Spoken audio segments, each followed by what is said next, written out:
Assalamualaikum warahmatullahi wabarakatuh. Saya Nurul Widiawati dari Sistem Informasi 2018, STIM Mikrosma, Karawang. Kali ini saya akan mempresentasikan mengenai analisis perbaikan sistem pada laundry untuk memenuhi salah satu tugas analisis perancangan sistem informasi.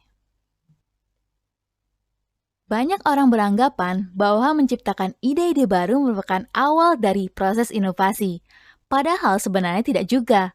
Menurut Lang dan Morris, ide-ide baru justru muncul di tengah-tengah proses yang saat ini berlangsung. Menurutnya, dengan fokus pada perbaikan proses, maka inovasi itu akan muncul. Secara historis, proses kerja berfokus pada peningkatan efisiensi, waktu siklus, kualitas, atau biaya proses tertentu. Banyak dari upaya ini diharapkan dapat memberikan manfaat yang signifikan. Namun, ada aspek lain dari proses yang bisa dibilang jarang digunakan, padahal sangat berpotensi besar meningkatkan kinerja perusahaan secara keseluruhan. Proses merupakan aktualisasi dari strategi. Artinya, proses adalah cara-cara yang unik bagaimana perusahaan mencoba menciptakan produk yang berharga bagi pelanggan, dan itu tercantum dari proses yang berlangsung sehari-hari. Strategi brainstorming dinilai tidak lagi diperlukan, sehingga perusahaan bisa fokus pada bagaimana proses yang lebih mendetail bisa diukur dan berorientasi pada perbaikan proses terus-menerus. Sehingga bisa menghasilkan produk dan pengalaman yang lebih baik dari apa yang sudah tersedia di pasar. Saya adalah seorang pekerja full-time sekaligus mahasiswi di STIM Mikrosma Karawang.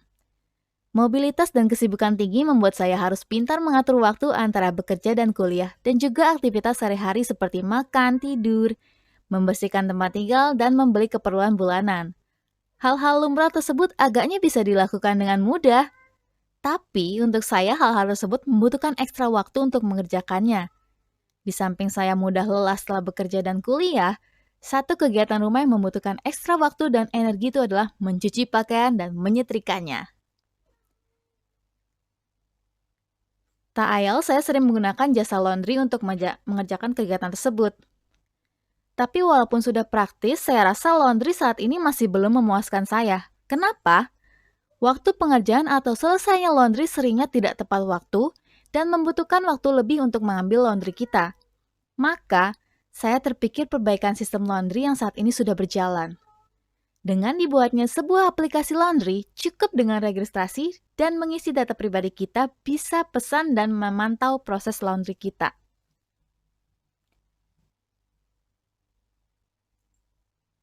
Analisis perbaikan sistem ini bertujuan perbaikan adalah memudahkan pelanggan dalam mengakses dan memantau proses laundry pelanggan. Dan bermanfaat, tercapai tata kelola toko yang baik, kepuasan pelanggan, dan keuntungan-keuntungan bagi toko jasa laundry dalam hal mengelola input-output order jasa laundry, serta manajemen waktu yang efisien.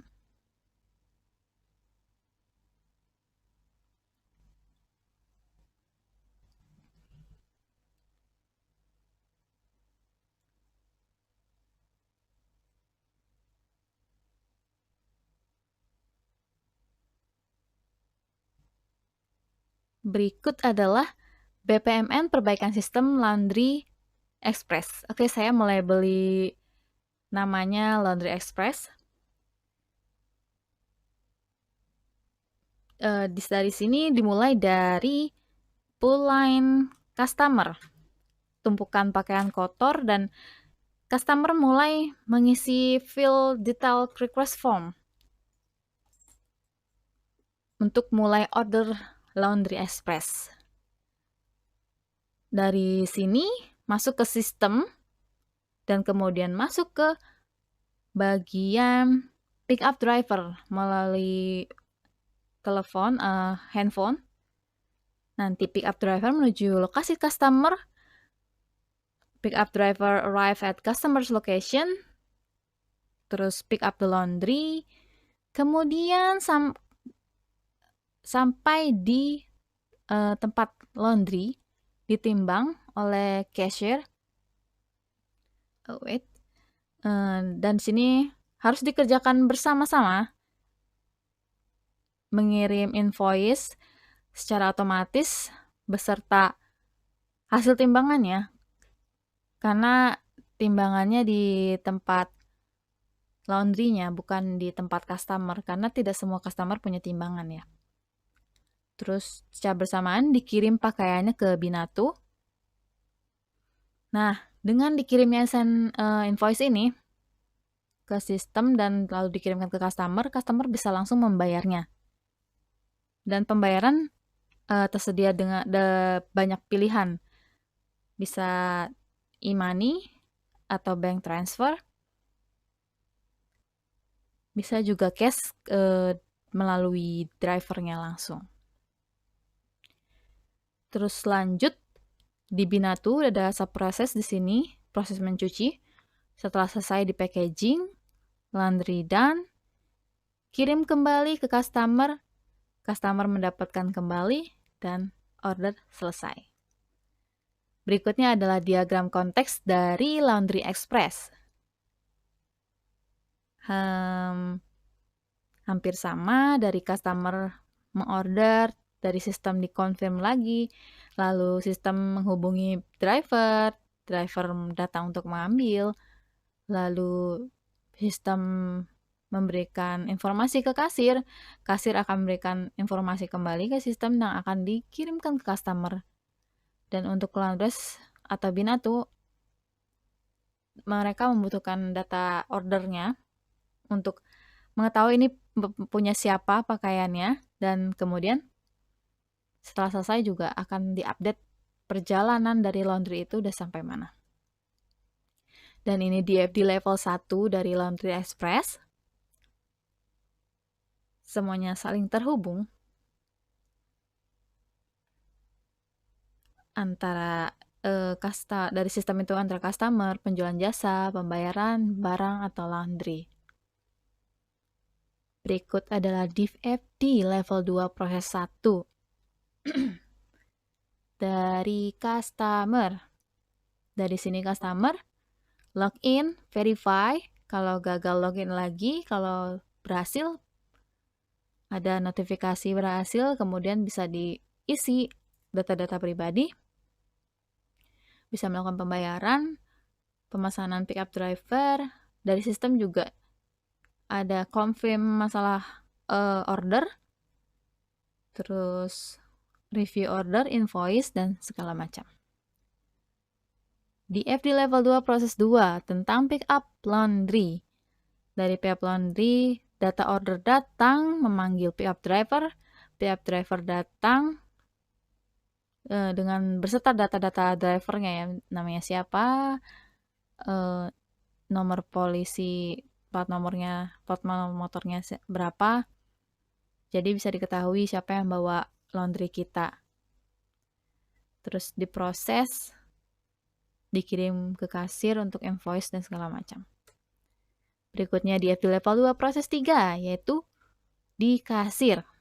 Kasir akan merekap data order untuk bisa mengeluarkan invoice dan mengcover mengenai payment, dan akan masuk ke rekap penjualan jasa terjual.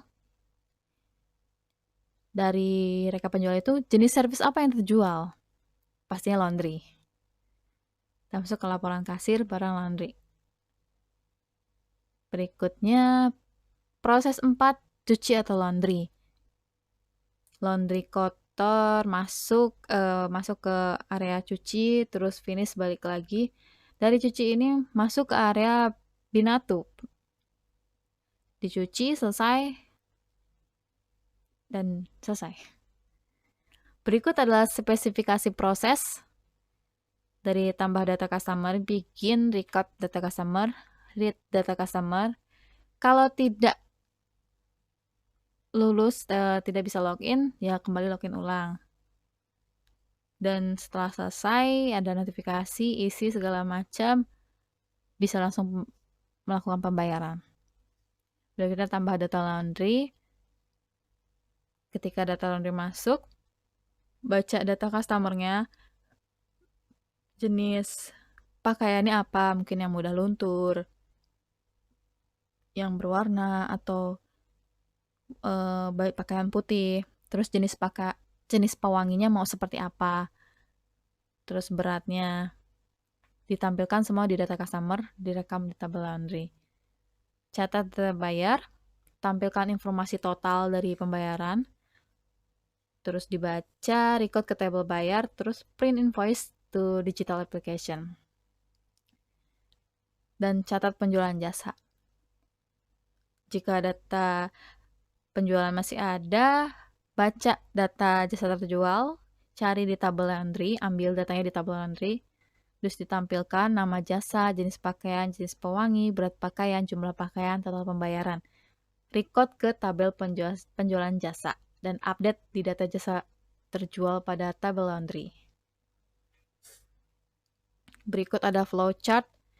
Yang ini adalah flowchart customer. Bikin, masukkan username dan password. If not verify, login ulang. Jika sukses, sukses login. Lalu tampilkan menu utama. Selesai. Berikutnya, flowchart laundry. Mulai, ini hampir sama dengan yang tadi. Tidak jauh beda sebenarnya. Read nama jasa, jenis pakaian, read jenis pewangi, read berat, jumlah pakaian, total bayar, tampilkan semua data customer, record ke tabel laundry, update data laundry, selesai. Ini flowchart bayar, tampilkan informasi total, baca data pembayaran, record ke tabel bayar, print digital invoice, selesai. Dan ini flowchart jual jasa. Mulai, jika ada data penjualan masih ada, lakukan baca data jasa terjual, cari data di tabel laundry, tampilkan data di tabel laundry, update data jasa terjual di tabel laundry, selesai. Ini ada kelas diagram. Satu customer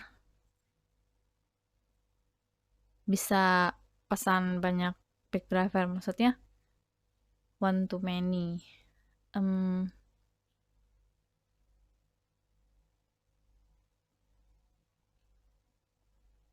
Satu customer, misalkan dia pesan jasa laundry 1, ternyata udah dipesan, dia masih ada laundry lagi, dia bisa pesan ke driver yang lain lagi. Dan driver ke laundry many to many. Ini laundry ke order. Satu laundry, satu orderan, kan ada nomor ordernya. Dan ini semua jenis laundry yang masuk bisa ditangani oleh banyak binatu. Maksudnya satu pakaian bisa dipegang banyak mesin cuci. Selanjutnya ada use case diagram.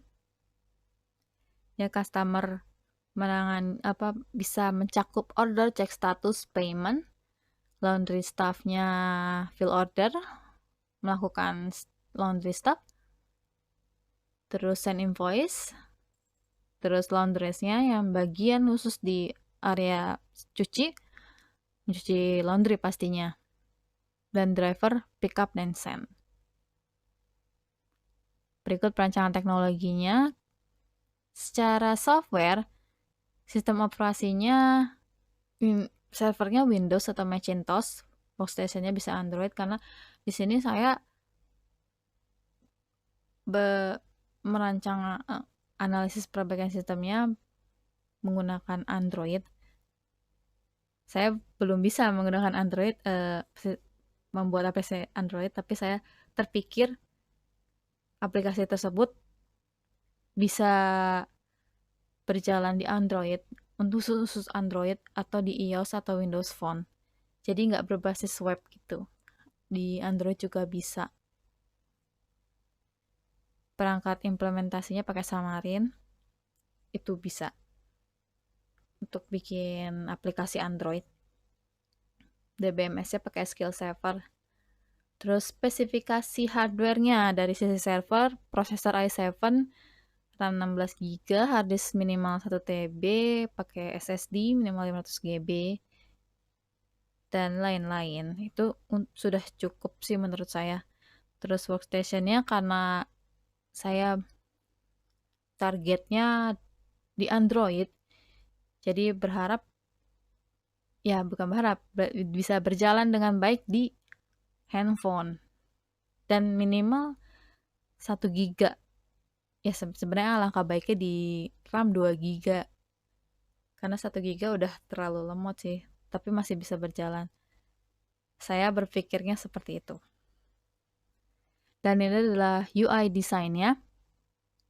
Jadi saya mendesainnya untuk aplikasinya seperti ini. Laundry Express. Kita ketik input username-nya, password, login. Kalau mau register bisa register langsung di sini. Terus nanti tampilan awalnya ya sederhana sekali. User, order, payment status. Dalam user kita bisa isi nama, nomor telepon, alamat, keterangan pribadi yang simple untuk proses jasa laundry ini. Di dalam order ada pilihan service option regular atau one day service. Regular biasanya 3 hari. Terus dalam order juga nextnya jenis pakaiannya seperti ya mudah luntur atau ada pakaian putih, di situ di input jenis parfumnya. Di sini tersedia ada rose, lavender, dan mousse. Jumlah pakaiannya berapa dan catatan untuk laundrynya seperti apa. Misalkan tolong dipisahkan pakaian yang merek ini atau jenisnya ini, jangan dijadi satu atau gimana. Terus mulai di order laundry dan masuk ke bagian payment. Metode pembayarannya bisa debit, cash, via pickup driver, atau e-wallet. Digital money sebenarnya. Terus confirm. Dan di status ini yang masih kosong, ada driver position. Dia mengantar, menjemput, dia udah di mana. Jadi berdasarkan GPS. Dan laundry statusnya, penerimaan dan pemilihan cucian kotor. Jadi di sana laundry status sudah sampai mana. Dan ini invoice yang otomatis akan terkirim. Ini outputnya yang akan terkirim. Nomor order, tanggal, laundrynya seperti apa isinya, terus beratnya, total harga, dan status pembayaran, lunas atau tidak. Di sini pembayaran lewat apa. Dan ini output dari user kita. Apa? Ya, itu ini adalah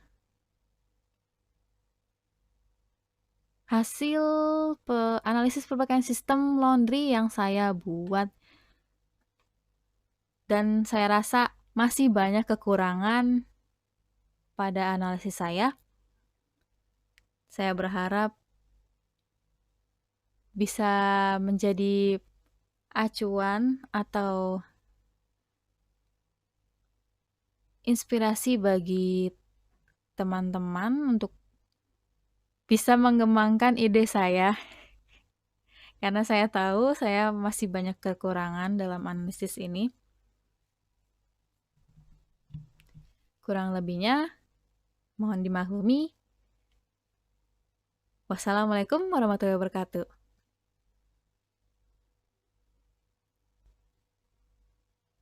Assalamualaikum, selamat malam semuanya. Saya Sigalingi Demutiara Indah dengan NIM 201801151015 dari Sistem Informasi 2018 ingin mempresentasikan analisis dan perancangan sistem informasi online shop.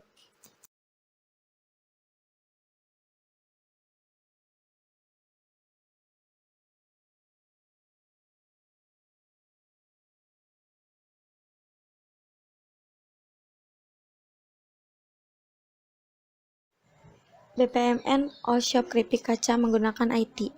Proses pemesanan keripik kaca bucin. Ada pelanggan dan ada juga penjual. Pelanggan memesan keripik kaca bucin melalui aplikasi. Penjual menerima noti pesanan dari pelanggan. Pelanggan memberikan not kepada penjual. Pelanggan memilih pesanan apa saja yang diinginkan. Lalu, penjual menerima not tersebut dan memberitahu pemesanan tersebut tersedia atau tidak.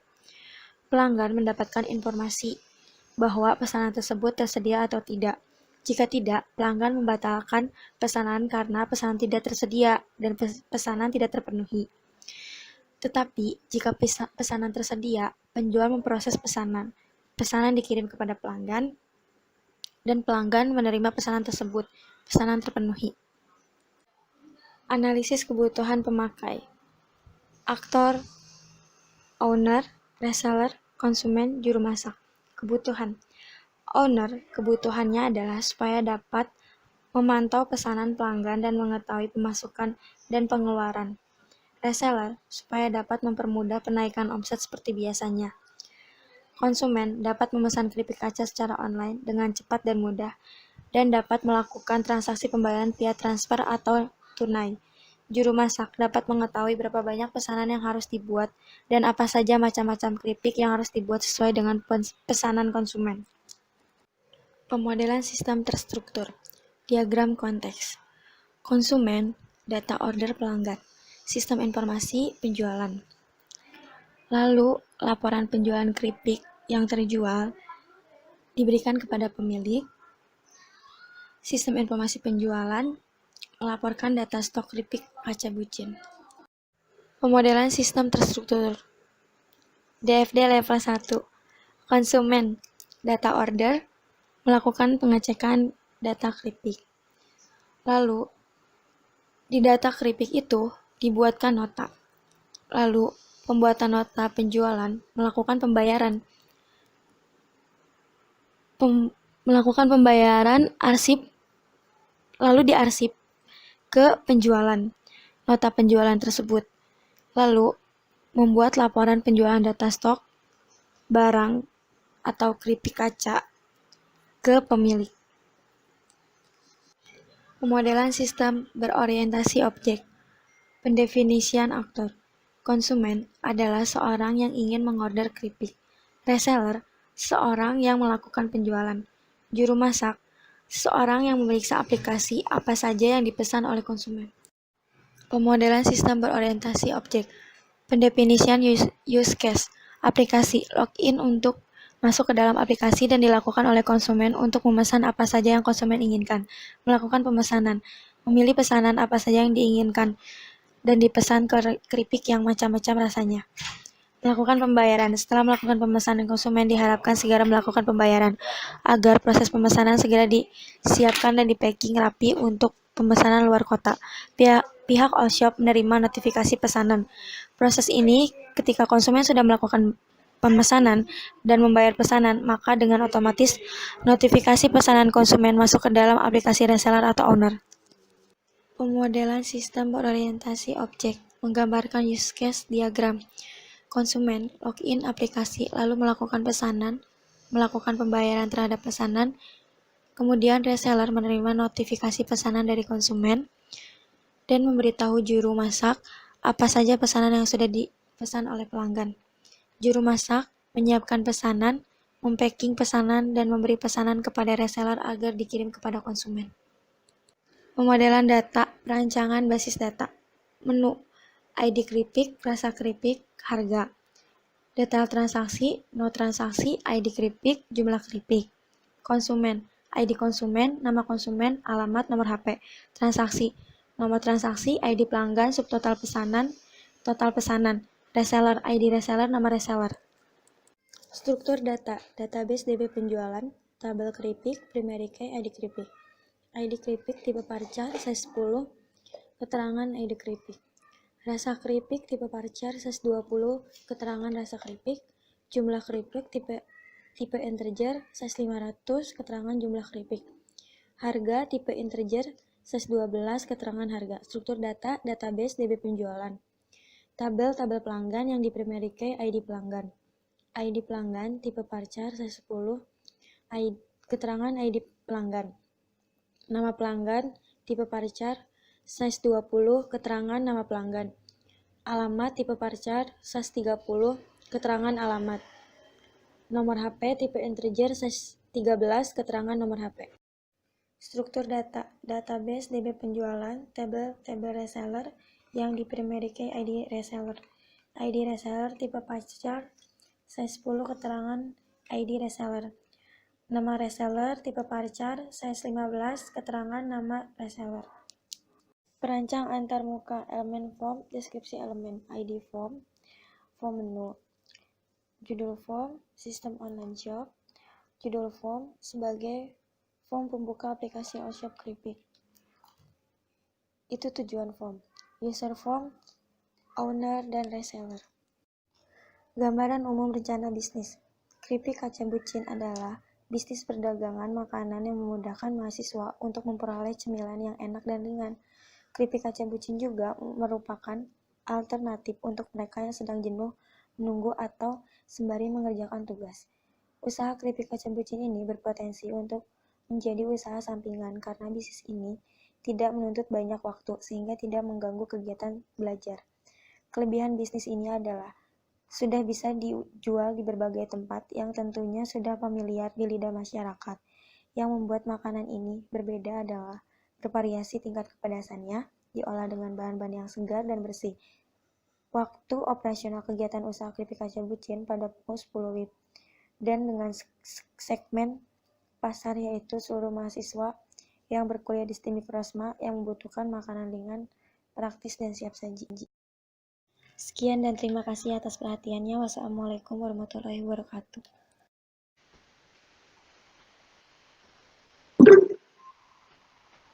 Assalamualaikum warahmatullahi wabarakatuh. Salam sejahtera bagi kita semua. Kali ini saya akan mempresentasikan tentang bagaimana analisis yang saya rencanakan itu dibuat dan apa saja sih kebutuhannya pada sistemnya dan kebutuhan pada lain-lainnya. Izinkan saya perkenalkan diri dulu. Nama saya Muhammad Jafar Ali Hamzah. Saya mahasiswa STIM Mikrosma Karawang, program studi Sistem Informasi angkatan 2018. Oke, untuk mempersingkat waktu, saya akan langsung mempresentasikan.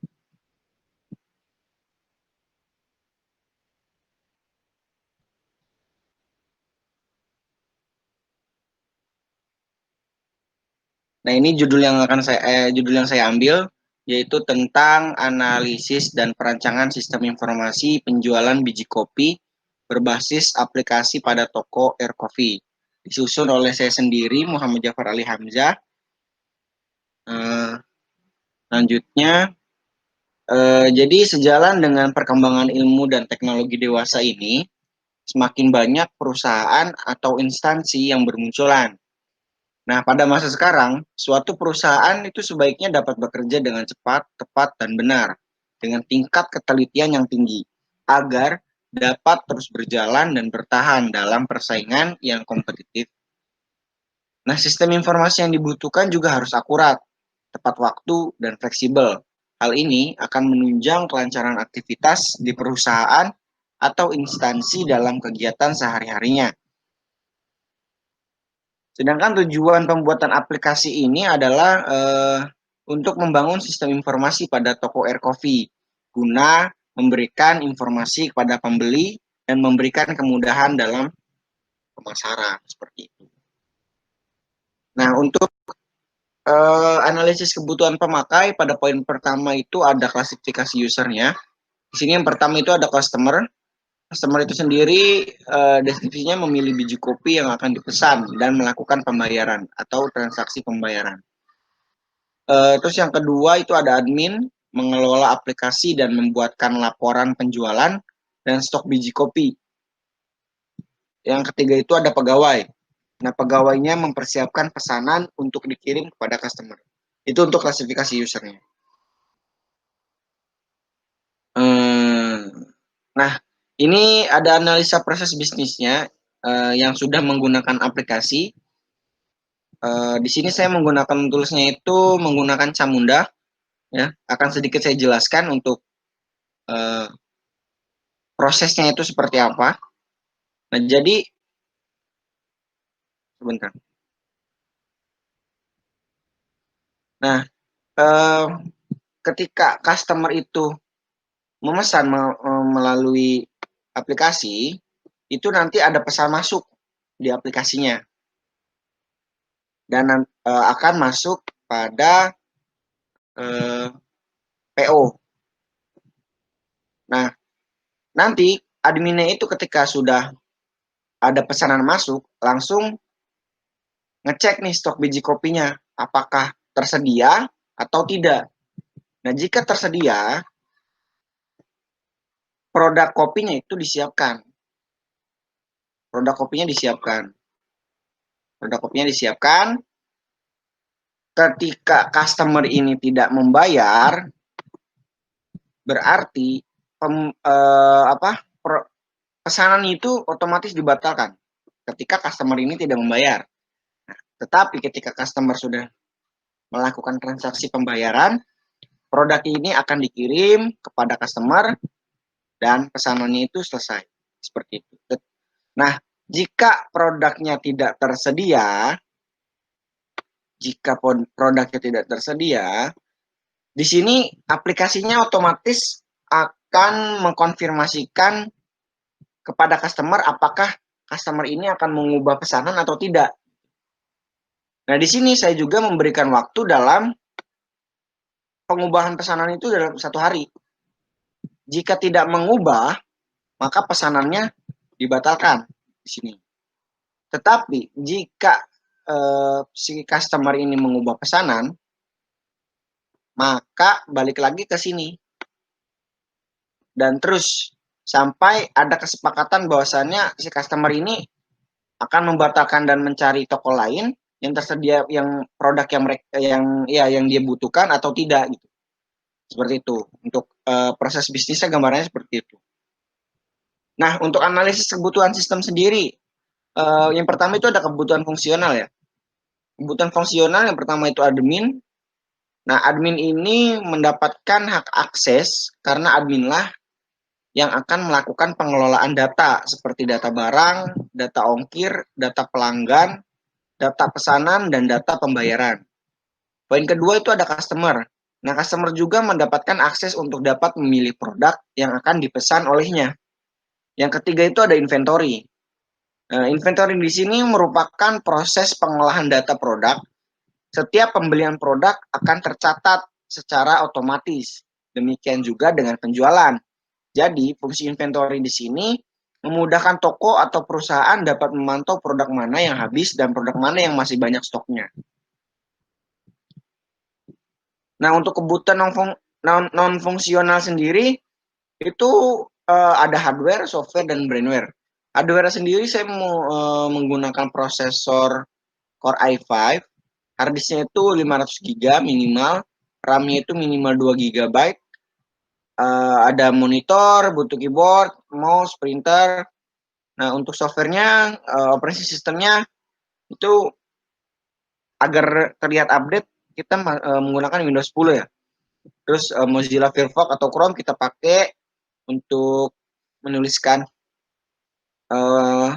membuat aplikasinya itu menggunakan tools Microsoft Visual Studio 2010. Database menggunakan SQL Server 2008 dan menggunakan Crystal Report untuk mencetak laporan dari database-nya. Terus dari brandnya sendiri kan yang menggunakan ya, yang istilahnya yang menggunakan aplikasinya gitu. Jadi saya membutuhkan orang-orang yang bisa menggunakan komputer gitu. Mulai dari menghidupkan sampai menjalankan programnya.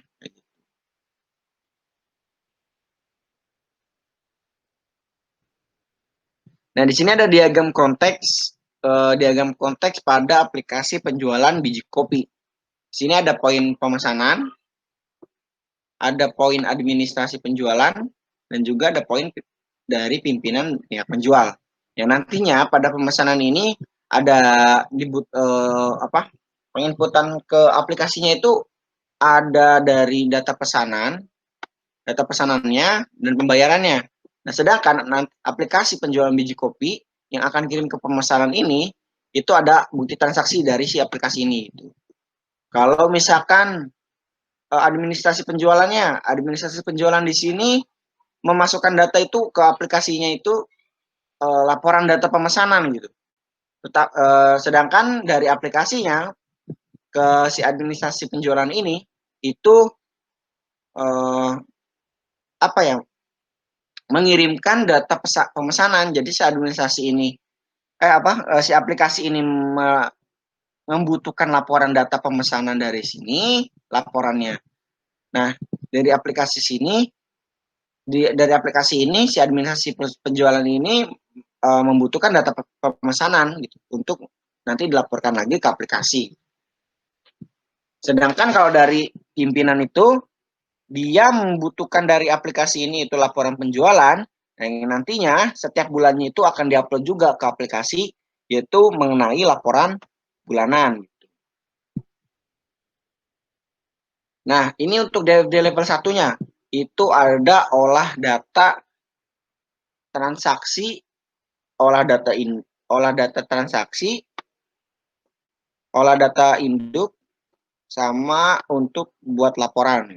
Nah, olah data transaksi ini posisinya pada kegiatan apa ya, pemesanan lagi.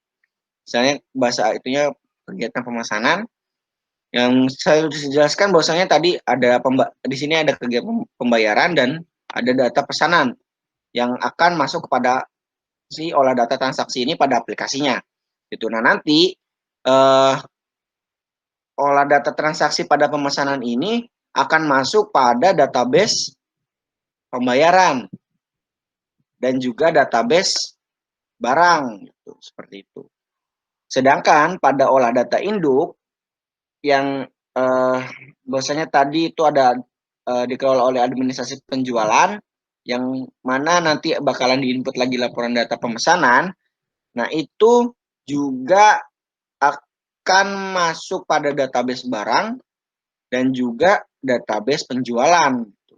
Nah, ketiga database ini nanti masuk pada dibutuhkan pada untuk membuatkan laporan yang nantinya si pimpinan ini membuatkan laporan setiap bulannya. Tuh, nah ini untuk olah data transaksi ya. Lebih rinci lagi nih. Olah data transaksi pada di sini itu ada poin pertama itu ada catat data transaksi, 2 catat data bayar, 3 catat data pesanan. Nah, olah catat data transaksi itu nanti yang akan mengirimkan bukti transaksi pada si pemesanan ini. Nah, ketika si pemesanan ini melakukan pembayaran, itu masuknya ke data catat bayar, gitu. Yang nantinya menjadi rekaman bayar yang akan masukkan pada data pembayaran. Gitu. Nah, untuk data pesanan sendiri di sini nanti akan masuk pada data catat pesanan, tuh, yang akan menghasilkan laporan rekaman bayar dan juga akan diinput pada database barang. Dan dari catat data transaksi ini kan berarti ada barang-barang yang berkurang dong. Nah, di sini nanti juga akan menghasilkan rekaman bayar yang nanti juga akan masuk pada database barang ini sendiri. Nah, untuk di level 2 pada olah data induk. Nah, olah data induk di sini ada 2 poin. Ada tambah pesanan dan buat laporan pesanan. Gitu. Si administrasi penjualan ini nanti akan melakukan data pemesanan itu pada poin tambah pesanan. Yang nantinya datanya itu akan masuk pada database pembayaran serta masuk pada database barang.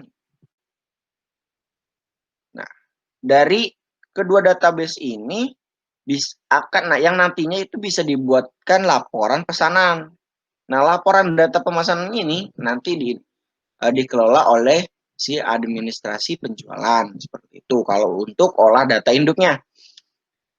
Nah, untuk buat laporannya nih, buat laporan pada proses di pimpinan ataupun bahkan pihak penjual gitu, yang nantinya akan setiap bulannya melakukan laporan bulanan gitu. Di sini ada 2 poin, buat laporan penjualan dan buat laporan bulanan. Pada buat laporan penjualan, itu nanti dibutuhkannya itu laporan penjualan untuk si pimpinan ini, yang nantinya akan diinputkan atau dibuatkan laporan bulanan, yang nantinya setiap bulannya itu pasti database penjualan, database barang, dan database pembayaran itu selalu update gitu. Jadi selain untuk laporan penjualan itu setiap ada kegiatan penjualan, ini masuk ke data pembayaran, data barang, data penjualan. Nah, setiap bulan itu nanti si pimpinan ini juga merekap untuk dibikin laporan bulanan. Jadi setiap bulannya biar kita tidak kerepotan data, tidak kebanyakan data ketika dibutuhkan untuk laporan setiap bulannya itu seperti apa gitu.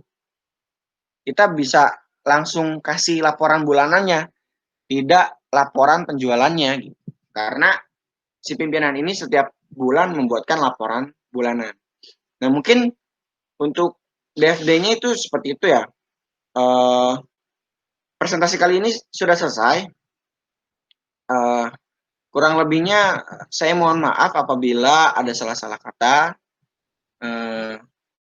Mungkin itu sedikit gambaran dari proses sistem yang akan saya buat pada toko air coffee, pada aplikasi penjualan biji kopi, seperti itu. Baik, mungkin seperti itu aja.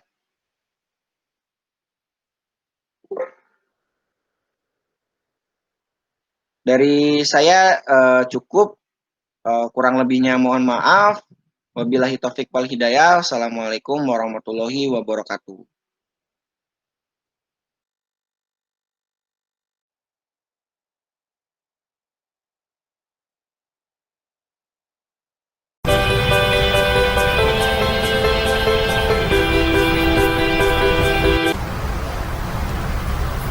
Bismillahirrahmanirrahim. Assalamualaikum warahmatullahi wabarakatuh. Selamat pagi. Sebelumnya perkenalkan, nama saya Murni Kurniasi. Pada kesempatan hari ini saya akan mempresentasikan progres pembelajaran mata kuliah analisis perancangan sistem informasi. Untuk mata kuliah analisis perancangan sistem informasi, di sini ada 14 kali pertemuan, dimulai dari pengenalan analisis perancangan sistem informasi sampai dengan evaluation test. Untuk yang pertama, ada pengenalan analisis perancangan sistem informasi. Konsep dasar sistem. Sistem adalah kumpulan dari elemen-elemen berupa data, jaringan kerja dari prosedur-prosedur yang saling berhubungan. Lalu ada kualitas informasi, di mana kualitas informasi itu ada 4 dimensi, antara lain intrinsic IQ, accessibility IQ, contextual IQ, representational IQ. Lalu ada siklus hidup informasi. Dalam manajemen siklus hidup informasi, pertimbangan untuk informasi meliputi bagaimana informasi diciptakan, bagaimana informasi disampaikan, bagaimana informasi setelah dikelola, jenis informasi yang diciptakan, serta nilai sumbernya dari informasi tersebut. Lalu ada analisis dan desain. Analisis dan desain sistem informasi digunakan untuk menciptakan dan mengelola sistem informasi dalam melakukan fungsi dasar bisnisnya.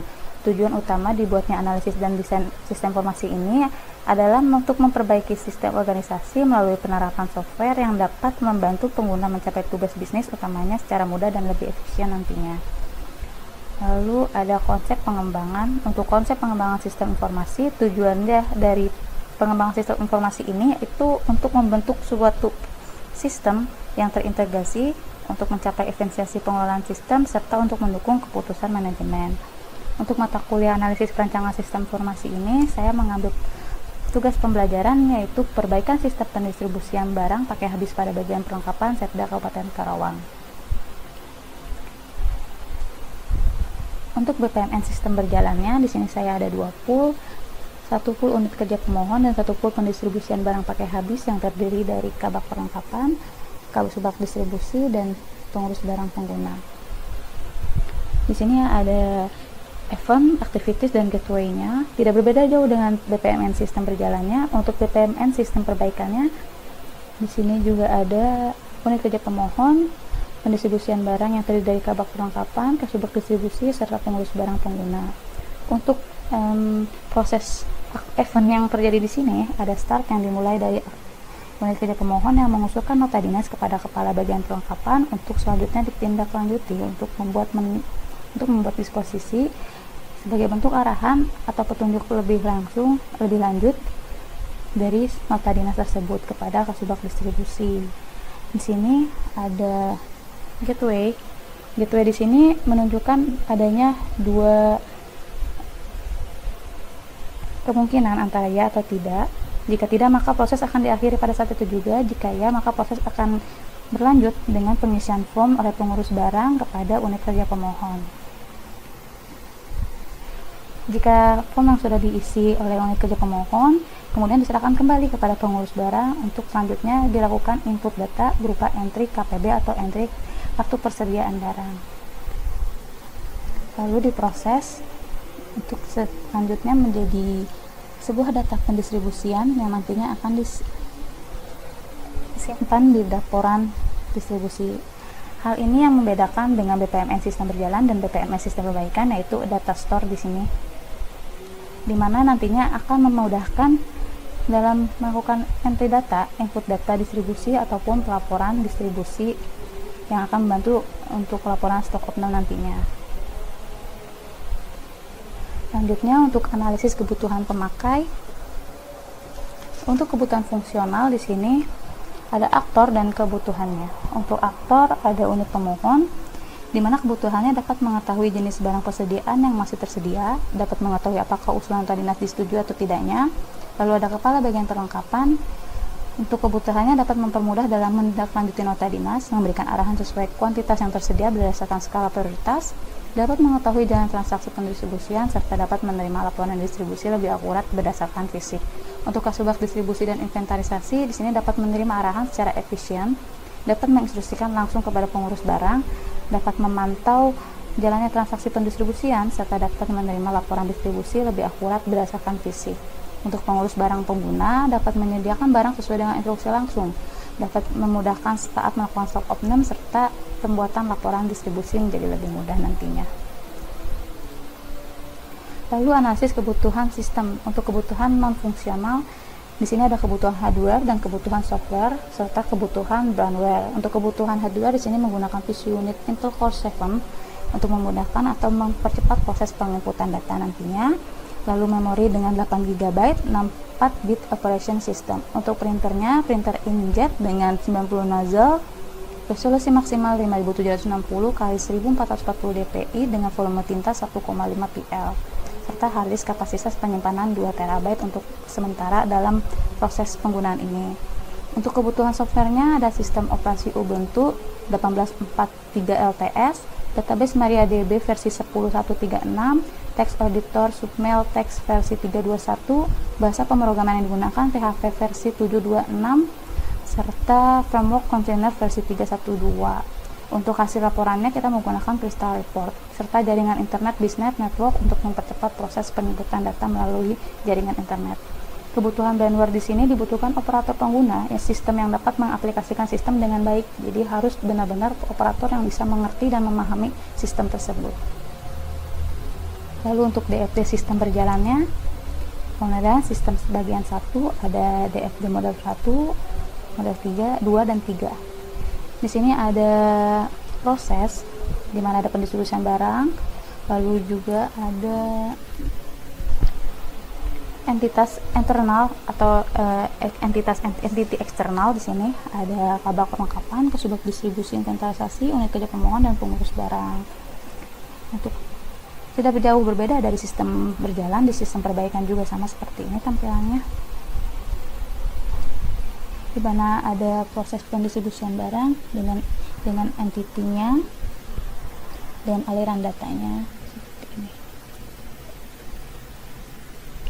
Lalu untuk DFD model keduanya juga sama, ada proses permohonan barang, persetujuan permohonan barang, pendistribusian barang serta distribusi barang dengan data store-nya, nota dinas, kartu disposisi, akses disposisi, dan form permohonan barang. Untuk DFD sistem perbaikan ketiga model ketiganya ini juga sama-sama memiliki proses Ada proses permohonan barang, persetujuan permohonan barang, pendistribusian barang, distribusi barang, dan laporan pendistribusian. Untuk data store di sini ditambahkan laporan persediaan barang. Hanya ada penambahan di situ ya. Lalu pemodelan sistem bagian 2. Di sini ada aktornya, unit pemohon, kabak perlengkapan, kasubag distribusi, dan pengurus barang. Di sini unit pemohon membuat nota dinas permohonan dan pengisian form permohonan. Untuk kabak perlengkapan membuat disposisi, untuk kasubag distribusi melakukan arahan sesuai dengan disposisi, dan pengurus barang melakukan distribusi barang. Sama halnya di sini juga aktornya tetap 4. Dari unit pemohon, kabak perlengkapan, pengurus barang, dan kasubag distribusi. Untuk login unit pemohon di sini membutuhkan login untuk mengecek barang sebelumnya agar lebih mudah saat mengajukan membuat nota dinas nantinya. Untuk kabak perlengkapan di sini melakukan login barang ketika menerima nota dinas untuk mengecek barang. Selanjutnya untuk melakukan atau membuat disposisi kepada kasubag distribusi. Kasubag distribusi sini login untuk mengecek barang kembali apakah barang atau tidaknya barang. Lalu setelah mengecek barang, memberikan instruksi atau arahan lebih lanjut kepada pengurus barang. Di sini pengurus barang melakukan login untuk mengecek barang berdasarkan arahan dan sesuai dengan disposisi. Untuk selanjutnya dilakukannya distribusi serta input barang kepada laporan persediaan. Pemodelan sistem berorientasi objek use case diagram. Definisi aktor. Di sini ada unit pemohon, bagian atau perorangan yang mengajukan permohonan barang. Dan ada kepala bagian perlengkapan, individu yang memberikan persetujuan atau arahan berdasarkan skala prioritas. Ada kasubag distribusi, individu yang memberikan instruksi pendistribusian barang berdasarkan arahan nota dinas yang telah diberikan. Lalu ada pengurus barang, individu yang melakukan transaksi pendistribusian berdasarkan instruksi yang harus dilakukan. Pendistribusian use case selanjutnya ada login, proses yang harus dilakukan para aktor yang terkait untuk masuk ke dalam sistem. Jadi di dalam sistem ini diperlukannya login para aktor untuk lebih mudah nantinya untuk melakukan kegiatan pada sistem yang akan dibuat ini. Untuk tampilan sistem ada jendela utama setelah login yang akan terdapat tampilan menu utama pada sistem. Lalu melakukan permohonan barang dengan menampilkan nota dinas sebagai dasar. Melakukan cek barang merupakan proses yang harus dilakukan terlebih dahulu sebelum pengambilan keputusan, serta pembuatan laporan pakai habis berdasarkan kegiatan ataupun pendistribusian yang terjadi nantinya. Lalu ada spesifikasi proses. Untuk spesifikasi proses di sini ada login user oleh kepala bagian perlengkapan, kasubag distribusi, pengurus barang, dan unit pemohon. Di sini login user akan langsung menuju pada sistem aplikasinya sebuah tampilan utama. Ada laporan distribusi dari sistem aplikasi tersebut, ada permohonan barang berdasarkan nota dinas yang diberikan oleh unit pemohon. Lalu ada daftar barang. Di sini daftar barang pakai habis ada ATK, cetakan, dan kebersihan. Untuk sistem aplikasi di sini juga terdapat pengeluaran barang sebagai bukti dari dilakukannya pendistribusian dan instruksi pendistribusian untuk selanjutnya dilakukannya pengeluaran barang ini.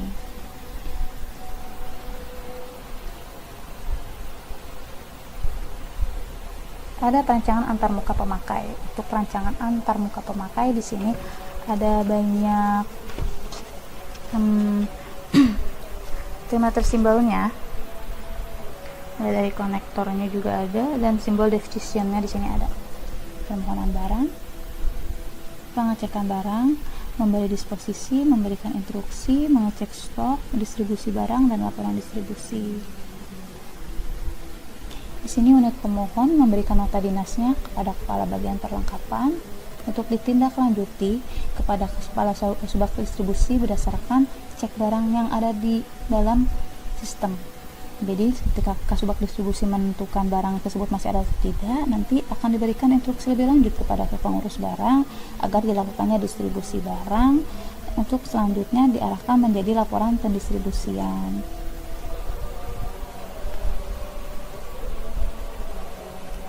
Modelan data perancangan basis data. Untuk basis data di sini saya hanya membuat database yang berhubungan dengan distribusinya saja. Dan yang dibutuhkannya itu ada unit pemohon atau bagian yang memerlukan barang, ada database distribusi, pengurus barang, dan data permohonan.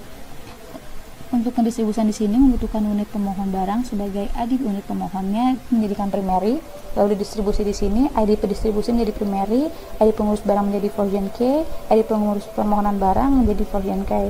Untuk pengurus barangnya ID pengurus barang menjadi primary K, dan data permohonan barang ID permohonan barang menjadi primary K, dan barangnya ID barang menjadi primary K, dan nama barang menjadi version K-nya. Pemodelan data kamus data di sini ada kamus data yang berasal dari data store, yaitu data barang, yang terdiri dari kode barang, nama barang, spesifikasi barang, dan jumlah stok. Data distribusi yang terdiri dari nomor nota dinas, tanggal, kode barang, nama barang, spesifikasi barang, jumlah barang, dan keterangan. Untuk struktur data, database yang digunakan di sini ada database distribusi yang terdiri dari tabel permohonan barang, tabel distribusi, tabel barang, tabel pengurus barang, dan tabel unit pemohon. Untuk tabel permohonan barang di sini primary key-nya ID permohonan barang dengan version key-nya ID barang plus dan nama pemohon. Untuk pembuatan database-nya di sini bisa dilihat size, nama file, tipe, dan keterangannya. Untuk tabel distribusi di sini ada primary key-nya ID distribusi. Untuk nama-nama filenya ada 10, dimulai dari ID distribusi, ID pengurus barang, nama pengurus barang, ID pemohon barang, nama barang, ID unit pemohon, nama pemohon, tanggal distribusi, jumlah barang, dan keterangan dengan tipe, size, dan keterangan yang tercatat di sini. Lalu ada tabel barang dengan nama file ID barang, nama barang, spesifikasi, stok, tipe, size, dan keterangannya. Lalu ada tabel pengurus barang, ID pengurus barang, nama pengurus barang, tipe, size, dan keterangannya. Lalu ada tabel unit pemohon, ID unit pemohon, nama unit pemohon, tipe, size, dan keterangan. Untuk perancangan antarmuka, desain outputnya di sini ada elemen form dan deskripsi elemen. Untuk elemen form, ID form itu berupa tampilan menu utama dengan judul formnya sistem informasi distribusi barang pakai habis. Tujuan form digunakan untuk mempermudah proses pemenuhan sarana dan prasarana kantor. User form unit pemohon, kepala bagian perlengkapan, kasubag distribusi, dan pengurus barang. Sumber data berasal dari kegiatan pemenuhan sarana dan prasarana kantor. Frekuensi dan disposisi tampilan menu utama setiap dibutuhkannya transaksi. Untuk visual layout, data stok barang, transaksi pendistribusian, laporan distribusi. Header dan folder di sini ada judul form dan tahun pembuatan dengan form body text New Roman size 12 black. Untuk akses keamanan untuk semua pengguna yang memiliki hak akses. Lalu rancangan teknologi konfigurasi perangkat keras di sini saya menggunakan hybrid topologi dengan tujuan untuk memaksimalkan kelebihan dari tiap-tiap jenis topologi dasar yang ada di dalamnya. Karena seperti yang kita ketahui, hybrid topologi merupakan gabungan dari 2 atau lebih topologi lainnya. Oke. Ya, demikian yang dapat saya sampaikan pada presentasi untuk progres pembelajaran analisis perancangan sistem informasi. Saya Murni Kurniasi dengan ini mengucapkan terima kasih. Assalamualaikum warahmatullahi wabarakatuh. Selamat pagi.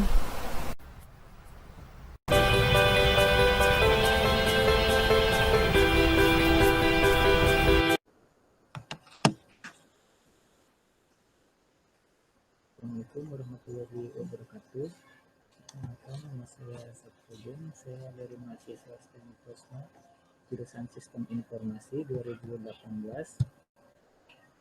Di sini saya akan mempresentasikan tugas mata kuliah analisis dan perancangan sistem informasi. Ini saya kasih tema yaitu sistem informasi pendataan dan pemesanan berbasis komputer pada toko jasa percetakan.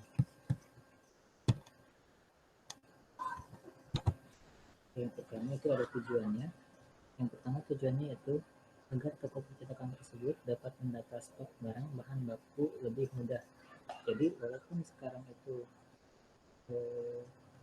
masih banyak toko-toko atau pabrik menggunakan perhitungan manual, tapi akan lebih sangat efisien jika menggunakan perhitungan secara berbasis komputer, yaitu dengan mendata barang-barang yang sudah ada lalu mengeceknya di sistem komputer. Dan yang kedua yaitu mempermudah melayani customer lebih efisien dengan sistem antrian. Jadi di sini fungsinya yaitu nggak ada istilahnya pelanggan yang terakhir datang terus dilayani dari awal, jadi enggak gitu. Jadi kita itu sistemnya datang awal ya dilayani lebih awal juga. Dan yang terakhir ada menjadikan toko tersebut lebih mudah dilihat orang dengan adanya website dan online shop. Jadi toko tersebut ini harus terdaftar di berbagai aplikasi ataupun membuat iklan di sosial media agar jangkauannya itu lebih luas gitu. Kalau jangkauannya lebih luas, kemungkinan orderan tersebut akan lebih mudah dan juga akan lebih banyak peminat. Di sini ada analisis kebutuhan pemakai. Di sini ada 3 tokoh yaitu admin, operator, dan owner. Yang pertama ada admin. Admin itu melayani customer yang akan memesan dari tahap pemesanan hingga tahap pembayaran. Di sini berlaku untuk offline ataupun online. Jika online, mungkin admin tersebut akan membalasnya lewat chat WA ataupun melalui aplikasi. Jika offline, mungkin customer akan datang secara langsung ke toko tersebut. Nah, di sini kenapa admin itu dari tahap awal sampai akhir? Karena di sini admin itu kerjanya melayani customer gitu. Dan yang kedua ada operator. Operator yaitu orang yang memproduksi pesanan. Mungkin di sini disebutnya kalau di pabrik operator produksi. Ini orang yang memproduksi pesanan tersebut. Dan yang ketiga yaitu owner atau pemilik toko. Owner tersebut kerjanya hanya mengontrol kinerja pegawai saja. Di sini ada analisis prosedur kerja. Yang pertama, customer melihat iklan di sosmed atau online shop.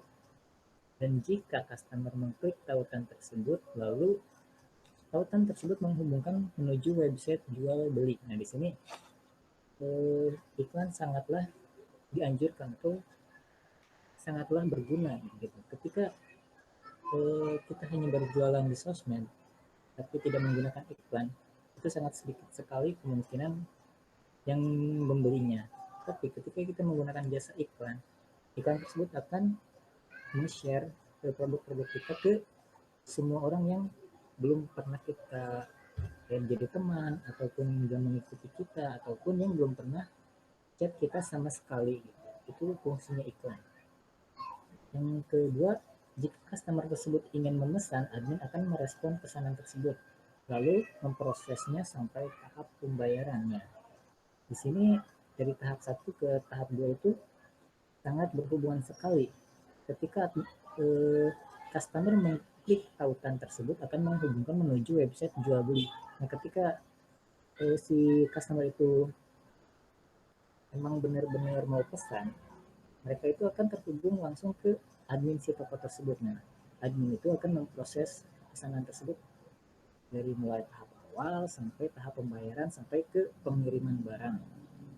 Dan yang kedua, ketika emang benar-benar sudah fix memesan, admin langsung melaporkan pesanannya ke operator, lalu operator tersebut langsung membuatkan pesanan tersebut sesuai pesanan customer. Dan yang terakhir, setelah selesai, operator langsung menyerahkan pesanan tersebut kepada admin untuk proses pengiriman barang. Di sini ada diagram BPMN, simpel sekali. Di sini ketika tokonya buka, mereka akan mengecek stok barang yang akan dijual. Nah, ini sangat berfungsi sekali. Kenapa tadi harus memiliki pengecekan secara otomatis berbasis komputer itu sangat berguna sekali. Karena kenapa? Itu kalau kita menghitung barang secara manual itu akan sangat lama sekali dikarenakan barangnya sangat banyak. Kalau misalnya barangnya sedikit itu tidak apa-apa, tapi kalau misalnya sudah sekelas toko itu pasti barangnya sudah banyak. Nah, lanjut, jika barang tidak tersedia maka toko akan membeli ke supplier. Nah, jika barang tersebut sudah tersedia atau masih banyak, ya kita langsung siap berjualan aja gitu. Kita menunggu pelanggan. Nah, di sini peran admin mulai bekerja. Admin ini melayani online ataupun offline. Dia akan memproses, seperti yang saya bilang tadi, akan memproses customer, akan melayani customer dari awal sampai ke tahap pembayaran sampai ke pengiriman barang. Dan admin tersebut juga bertugas untuk menerima uang sebelum ke owner tersebut. Nah, di sini ada identifikasi kebutuhan pemakai. Kalau dilihat dari jasa percetakan, pasti itu sangat membutuhkan PC. Ya, PC yang dibutuhkan yaitu prosesor yang high. Kenapa saya tidak sebutkan nama? Karena dia takut dikata endorse. Tapi opsional saja, bisa pakai Intel, bisa pakai AMD. RAM-nya 8 GB, harddisknya 500 GB, bisa juga ditambah dengan SSD, terus juga DVD, terus ada monitornya 21 inch, itu opsional saja sesuai kebutuhan, mouse, keyboard, dan sebagainya. Sebenarnya itu adalah hal sangat umum gitu, walaupun tidak online, walaupun offline, pasti jasa percetakan itu butuh yang namanya PC.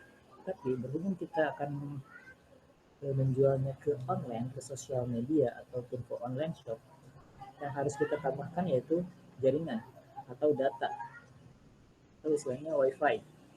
Lalu kita juga butuh printer. Kenapa kita membutuhkan printer? Sebenarnya printer ini dibutuhkan juga ketika toko offline ya, karena printer ini sangat berguna sekali di percetakan. Tapi printer di sini, printer yang saya maksud ini untuk mencetak barcode atau mencetak kode-kode pesanan customer gitu. Jadi printer ini khusus berada di admin. Lanjut. Selanjutnya ada tahap pemeliharaan sistem. Tahap pemeliharaan sistem itu ada beberapa tipe. Yang pertama ada adaptif. Adaptif ini menyesuaikan perubahan dalam lingkungan data atau pemrosesan dalam memenuhi persyaratan pemakai baru. Lingkungan dapat sistem beroperasi adalah dinamik. Dengan demikian, sistem harus merespon perubahan persyaratan pemakai. Adaptif di sini maksudnya jika ada customer memesan barang yang baru gitu, yang sebelumnya tidak pernah dipesan oleh orang-orang, jadi mesin kita harus disetting ulang agar menyesuaikan pesanan customer tersebut. Nah, di situ peran adaptifnya berguna gitu. Jadi adaptif di sini menyesuaikan mesin tersebut sesuai kebutuhan customer. Simpelnya seperti itu. Dan yang kedua adalah korektif. Korektif di sini adalah tindakan perawatan yang dilakukan untuk mengatasi kerusakan-kerusakan atau kemacetan yang terjadi berulang kali. Prosedur ini diterapkan pada peralatan mesin sewaktu-waktu dapat rusak. Nah, di sini simpelnya itu korektif adalah perawatan bulanan atau maintenance. Kalau misalnya rusak, ya kita meminta jasa maintenance untuk memperbaiki mesin-mesin kita yang rusak. Simpelnya seperti itu. Terus ada preventif. Preventif itu adalah pemeliharaan yang dilakukan dengan interval waktu di mana inspeksi berkala dalam dilakukan pada mesin untuk mengetahui peningkatan pemakai pada komponen dan subsistemnya. Nah, di sini preventif itu adalah pemeliharaan waktu yang lama, yang kalau udah mesin udah lama digunakan, baru kita servis seperti itu. Selanjutnya adalah pemeliharaan penyempurnaan mempertinggi cara kinerja atau metabolismenya atau kemampuan untuk dipelihara. Tindakan ini juga memungkinkan sistem untuk memenuhi persyaratan pemakai untuk sebelumnya tidak dikenal. Oke. Selanjutnya sistem terstruktur. Apa sih sistem terstruktur itu? Di sini ada pengertiannya, adalah paradigma pembuatan program yang tersusun menurut langkah-langkah yang sudah untuk diselesaikan masalah. Dan langkah-langkah tersebut dibuat secara sistematis, logis, dan mudah dipahami sifat pemrograman tersebut adalah terstruktur. Jadi tersusun ya, atau terstruktur itu ada alurnya, contohnya seperti itu. Oke, di sini ada alur bisnis yang direncanakan, ada tulisannya juga, data user, pemilihan layanan, membuat orderan, seperti itu. Di sini ada konteks diagram, simpel sekali. Ini ada 3 tahap: pelanggan, e-commerce atau aplikasi ya, terus ada juga admin. Lalu ada tanda panahnya. Yang pertama saya jelaskan tanda panah dari pelanggan ke e-commerce. Dari pelanggan ke e-commerce itu biasanya pelanggan mencari sesuatu di e-commerce gitu. Mereka baru melihat-lihat, belum sampai ke pesan, belum sampai tahap ke memesan.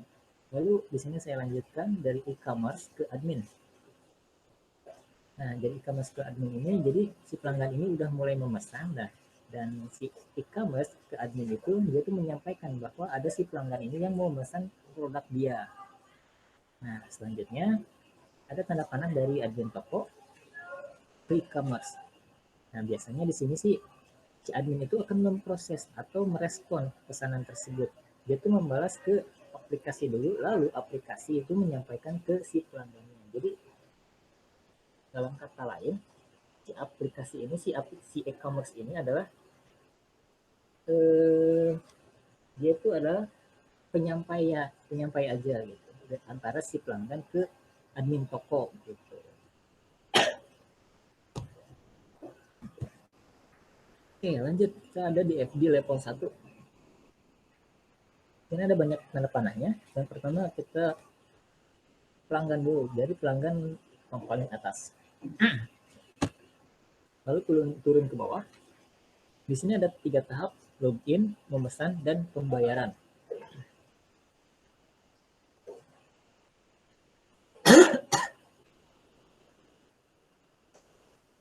Oke, mohon maaf, saya lanjutkan. Yang pertama login, terus ada login tanda panah ke verifikasi. Nah, di sini ketika kita login pasti kita disuruh verifikasi. Kenapa sih harus verifikasi ya? Karena untuk membuat data kita ya kita harus memverifikasi ke e-commerce-nya gitu, ke aplikasi, terus langsung ke login ulang. Kenapa sih harus login ulang? Kenapa nggak verifikasi langsung ke e-commerce? Nah, di sini login ulang itu bertujuan agar data kita tuh tidak salah gitu. Data kita tuh emang benar-benar asli. Ketika udah login ulang langsung menuju ke e-commerce, data kita berarti itu sudah diterima gitu. Oke, lanjut. Dari kita ke e-commerce ke pelanggan dulu. Ke e-commerce ke pelanggan dulu. Apa sih tanda panah itu maksudnya? Jadi e-commerce ke pelanggan itu yaitu dia itu menyampaikan konfirmasi orderan gitu. Bahwa kalau misalnya e-commerce bahwa si admin ini udah merespon pesanan kita. Jadi si admin merespon pesanan kita, dia cek ke aplikasi, aplikasi menyampaikan ke pelanggan gitu. Nah, di sini juga ada pelanggan mengarah ke e-commerce gitu. Ini tuh sebenarnya ada keterangannya ya, kayak ada tulisan rating, memberi rating gitu. Kalau rating itu memberi bintang kalau di aplikasi, tapi di sini juga pelanggan bisa bertanya tentang chat personal gitu. Sebenarnya bukan hanya memberi rating ya untuk pelanggan di e-commerce. Oke, saya lanjutkan masih di e-commerce. E-commerce menuju ke tanda panah kurir pengiriman barang. Itu isinya data rating ya, data review rating. Kenapa sih data review rating? Karena di sini juga di e-commerce ini memberi rating kepada si kurir biasanya. Ada tulisannya tuh kurirnya lambat atau kurirnya apa, kayak gitu kan. Terus juga ada kurir mengarah ke e-commerce. Pengarah ke e-commerce itu biasanya mengkonfirmasi orderan bahwa yang mengirim barang itu kurirnya ini loh, JNE atau JNT atau Cepat atau yang lainnya. Jadi untuk tahap jasa. Oke, saya lanjutkan dari pelanggan kita turun ke pemesan. Nah, dari pemesan itu ada dua panah, satu ke pembayaran, satu ke e-commerce. Dari pembayaran, ada menuju panah ke e-commerce itu sebenarnya apa sih? Nah, di sini pemesan itu karena ini kita memesan orderan gitu dari pelanggan kita sebagai pelanggan itu memesan tahapnya seperti ini. Kita pelanggan memesan, lalu kita langsung tuh memesan ke e-commerce. Jadi ada dua tahap. Pelanggan dulu memesan, lalu disampaikan ke e-commerce seperti itu. Terus nomor dua memesan juga ada tanda panahnya ke pembayaran. Nah itu udah beda tahap lagi ya. Setelah ke e-commerce baru kita ke tahap pembayaran ke nomor 3. Nah di sini pembayaran juga ada cabangnya, ada COD, ada bayar di counter. Bayar di counter itu maksudnya bayar ke toko langsung. Terus ada juga kita transfer. Nah setelah itu pembayaran langsung menuju ke kurir pengiriman barang. Nah biasanya setelah pembayaran langsung packing, serahin ke kurir, baru kirim. Nah di sini juga ada, saya sempat ketinggalan tadi pelanggan menuju arah login. Itu maksudnya apa? Ada keterangannya di sini, data profil pelanggan. Nah di sini pelanggan itu sebenarnya punya profil pribadi. Jadi si penjual itu tahu profil pelanggan itu. Nah itu tahunya dari mana ya? Tahunya dari tadi kita verifikasi gitu, kita login. Nah, tahunya di situ. Oke lanjut, ada DFD level 2. DFD level 2 nya lebih simpel. Oke, sekarang yang pertama ada login, verifikasi, login ulang. Itu simpelnya. Dan e-commerce-nya masih tetap di tengah. Oke, kita mulai dari login dulu. Setelah login, kita harus verifikasi. Nah, ada dua. Ketika verifikasi, ada dua cabang ya. Yang pertama, kalau kita gagal verifikasi, maka kita harus login ulang, baru menuju ke e-commerce kalau benar. Nah, kalau di tahap verifikasi ini data kita udah benar, nggak ada kesalahan, langsung ada keterangan login berhasil, berarti kita langsung menuju ke aplikasi e-commerce. Kita siap pilih-pilih barang seperti itu. Nah, di e-commerce ini kita ada dua cabang juga. Yang pertama, e-commerce itu akan memperlihatkan informasi data kurir. Nah, informasi data kurir itu kurirnya siapa, JNT atau JNE, atau Cepat, atau pos kilat, seperti itu. Nah, itu juga ditampilkan di e-commerce. Di sini juga aplikasi akan mengarah ke pelanggan. Nah, di sini juga kan pelanggan juga akan menerima user dan password, akan mendapatkan seperti itu dari aplikasi. Bukan hanya informasi tentang kurir saja, tapi juga pelanggan akan mendapatkan user dan password gitu. Nah, setelah itu dari pelanggan langsung ke login lagi. Itu tandanya apa? Nah, dari pelanggan ke login itu seperti tadi yang saya dijelaskan di FB level 1, data profil pelanggan. Dari mana kita dapatnya? Dari verifikasi yang tadi gitu. Oke, terima kasih. Sekian, itu saja. Kurang lebihnya mohon dimaafkan. Ini hanya tugas saja. Wabillahi taufiq wal hidayah. Assalamualaikum warahmatullahi wabarakatuh.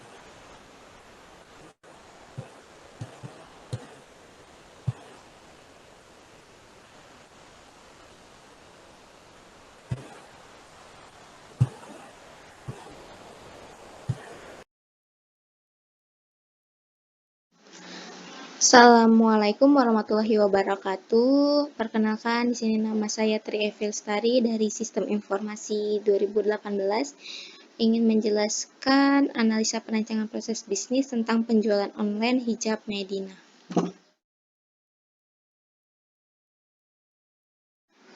Nah, di sini deskripsinya hijab Medina merupakan brand dari sebuah hijab yang diproduksi oleh salah satu pengusaha rumahan yang berada di daerah Cikampek.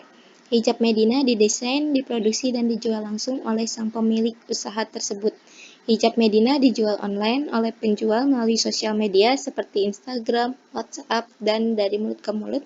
Proses bisnis yang dilakukan di sini masih menggunakan secara manual dan dikerjakan sendiri oleh penjual, mulai dari tahap pembelian bahan, assembly, sampai proses penjualan dilakukan sendiri oleh pemilik usaha. Proses bisnis di sini bisa dikembangkan lagi dengan adanya e-commerce. Penjual dapat bergabung di perusahaan e-commerce seperti Shopee, Bukalapak, dan lain-lain. Dan pengusaha dapat menjual barang tersebut ke berbagai wilayah yang berada di Indonesia.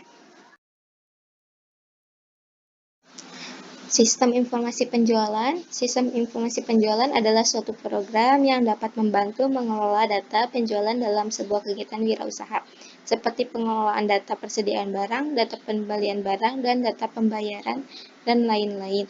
Lalu ada marketplace. Marketplace merupakan sebuah pasar virtual di mana pasar tersebut menjadi tempat bertemunya pembeli dan penjual untuk melakukan transaksi.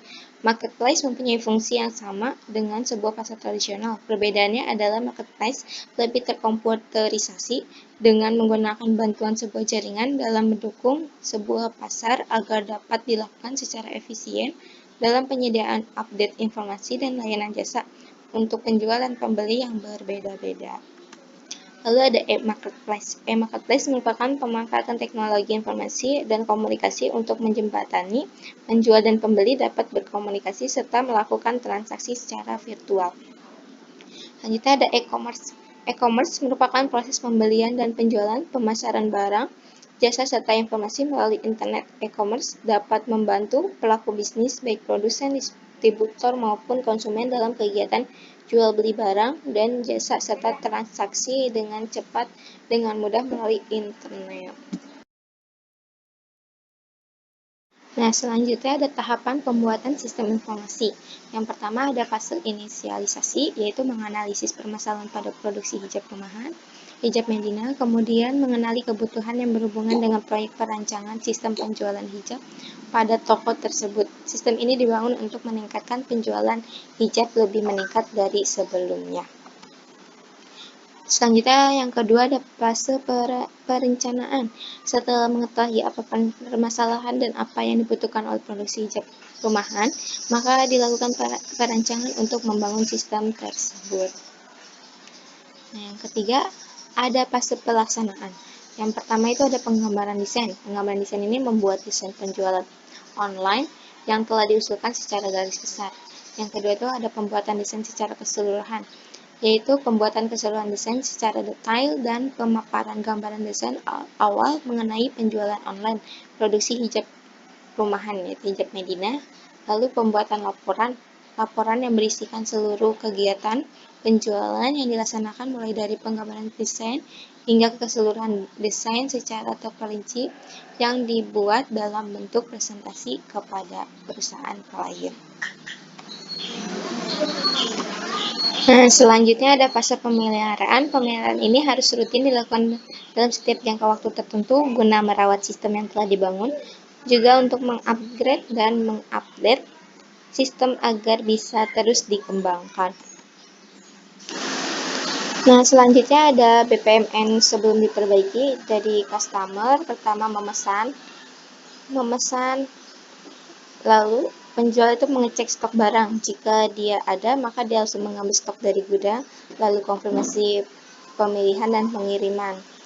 Nah, jika stok tidak tersedia, penjual itu membeli dan membuat produk terlebih dahulu, baru mengkonfirmasi pemesanan dan pemilihan pengiriman. Di sini ada dua pengiriman, yang pertama ada COD, ada melalui kurir. Kalau COD langsung mendapatkan alamat dari pengirim dan pengirim barang, transaksi pembayaran lalu selesai. Selanjutnya kalau kurir mendapatkan alamat pengiriman, terus konfirmasi pembayaran, lalu customer menyerahkan bukti pembayaran, packing barang, dan barang langsung dikirim dan selesai. Nah, di sini ada gambaran BPMN sesudah diperbaiki.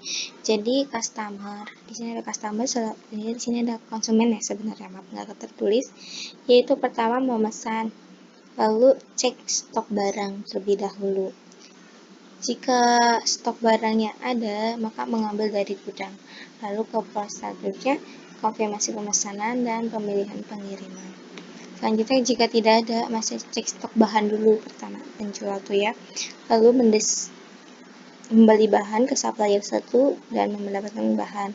Lalu memproses bahan tersebut untuk dijadikan sebuah hijab.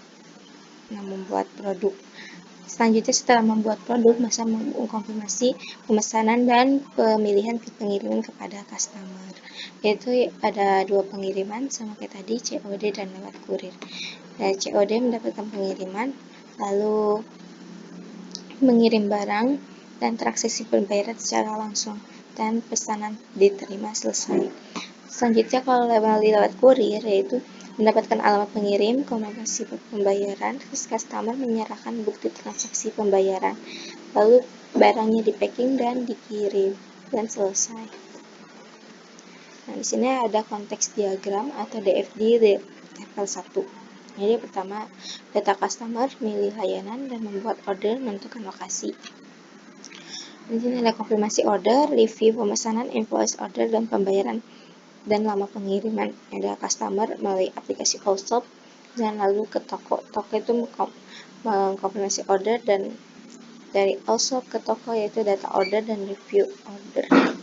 Lalu ada DFD level 1 atau data flow diagram DFD level 1. Pada data flow diagram DFD level ini menggambarkan pecahan data dari konteks diagram di mana proses yang dijalankan adalah aplikasi Allshop dan olah data pemesanan.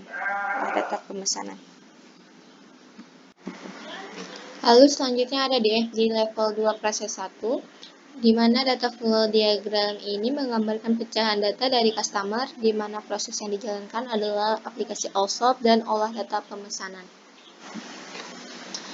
Lalu di sini ada DFD level 2 proses 2. Data flow diagram di sini menggambarkan pecahan data dari toko, di mana proses yang dijalankan adalah aplikasi Allshop dan olah data pemesanan.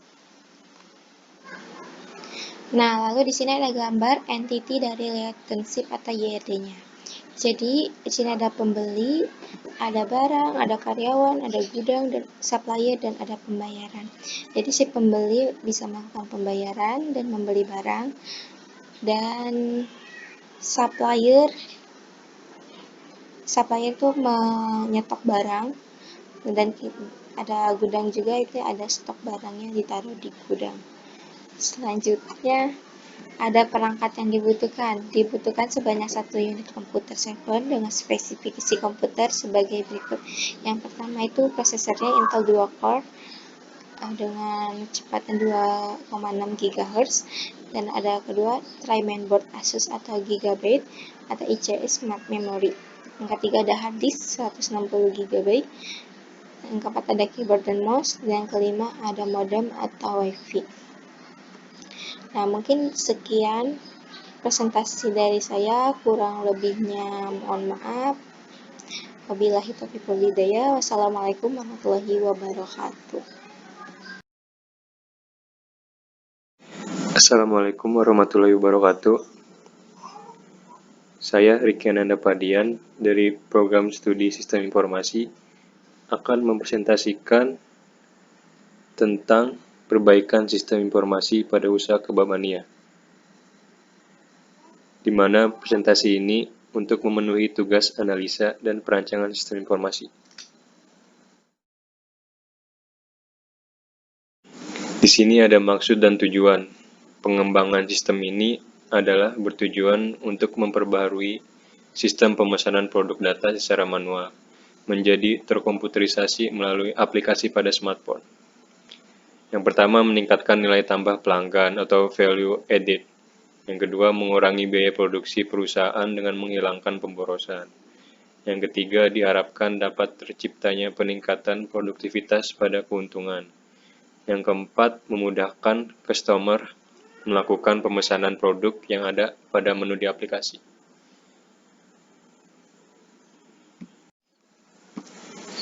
Di sini ada pengembangan. Yang pertama, pengembangan sistem dengan serangkaian aktivitas yang diperlukan untuk membangun sebuah solusi sistem informasi untuk sebuah masalah bisnis. Penelitian atas sistem yang telah ada dengan tujuan untuk merancang sistem yang baru atau diperbaharui. Yang kedua, ada desain sistem secara umum atau general system design. Tujuan dari sistem secara umum adalah untuk memberikan gambaran secara umum kepada user tentang sistem yang baru. Di sini ada pelatihan dan pengujian sistem. Adapun sebelum seluruh sistem yang telah direncanakan dan telah disusun keseluruhan datanya, maka akan lebih baik bila kita dilakukan terlebih dahulu pengujian pada sistem yang akan digunakan ke depannya, dengan tujuan apakah sistem yang akan dikembangkan sudah memenuhi ekspektasi kami atau masih ada cacatan, error, dan hal yang lain sebagainya. Pada dasarnya, karena sistem yang akan dibangun ini adalah sistem pendataan dan juga sistem pemesanan yang akan dijalankan dengan mandiri oleh pihak pelaku usaha ini, maka kami pun selaku pengembang sistem tentu saja akan memberikan pelatihan yang bertujuan untuk memberikan paparan mengenai sistem yang akan dijalankan dan cara menangani maintenance yang bisa saja terjadi. Dari spesifikasi servernya, yaitu dibutuhkan sebanyak 1 unit komputer. Server dengan spesifikasi komputer adalah sebagai berikut. Yang pertama, prosesor Intel Dual Core. Yang kedua, mainboard 3 bit. Yang ketiga, memori DDR2. Yang keempat, hard disk 160 GB Seagate. Yang kelima, keyboard plus mouse SIM BADA. Yang keenam, casing ATX 450W plus 2 fans CPU. Yang ketujuh, LCD monitor. Dan yang kedelapan, DVD RW. Pada tahap pemeliharaan, sistem informasi usaha Ania Kebab dilakukan dengan 2 cara sistem pemeliharaan, yaitu dengan cara yang pertama, pemeliharaan sistem secara adaptif, yaitu pemeliharaan sistem secara berkala, tetapi dalam tahap awal pemakaian membutuhkan maintenance, yaitu sebulan sekali. Kemudian setelah pemakaian selama kurang lebih 6 bulan, maka yang diperlukan maintenance, yaitu 1 tahun sebanyak 2 kali pemeliharaan sistem. Yang kedua, pemeliharaan sistem secara koreksif, yaitu pemeliharaan sistem dengan mengkoreksi kesalahan-kesalahan yang mungkin terjadi pada saat sistem berjalan. Pemeliharaan korektif ini mencakup kondisi penting atau bahaya yang memerlukan tindakan segera, kemampuan untuk mendiagnosa. Di sini ada proses alur bisnis sebelum perbaikan. Awalnya, customer memesan melalui WhatsApp, dan customer memilih cara pengiriman. Bila diantar, maka delivery dan mendapatkan alamat dari pemesan. Bila diambil, maka take away.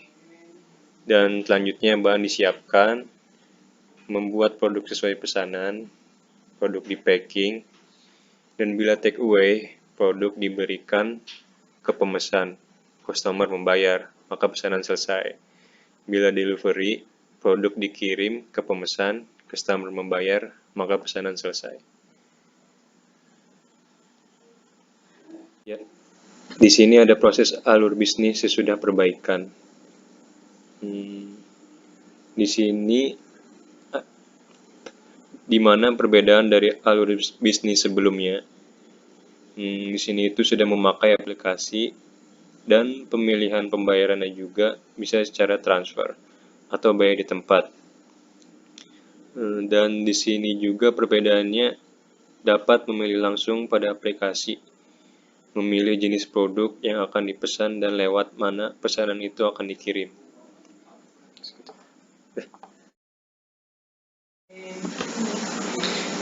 Di sini ada gambar diagram konteks. level 0 dari sistem penjualan kebab mania.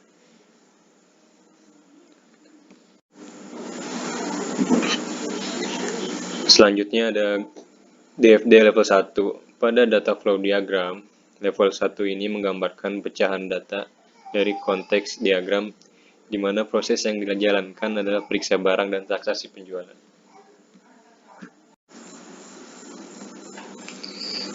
Selanjutnya, DFD level 2, proses 1. Pada data flow diagram, level 2 proses 1 ini menggambarkan pecahan data transaksi di mana proses yang dijalankan yaitu proses periksa barang pesanan.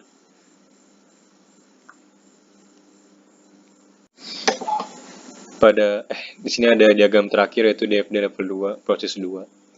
Pada data flow diagram level 2 proses 2 ini menggambarkan pecahan dari pembuatan laporan di mana proses yang dijalankan terdiri dari 4 proses di mana meliputi pembuatan laporan nota pembayaran, pembuatan laporan penjualan, dan pembuatan penghasilan.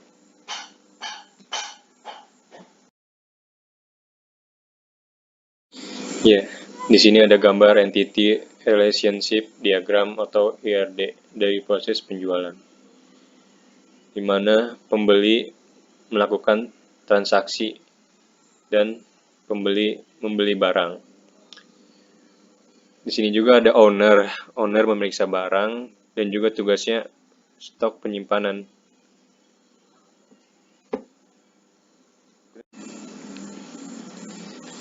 Sekian presentasi dari saya, kurang lebihnya mohon maaf. Terima kasih. Wassalamualaikum warahmatullahi wabarakatuh.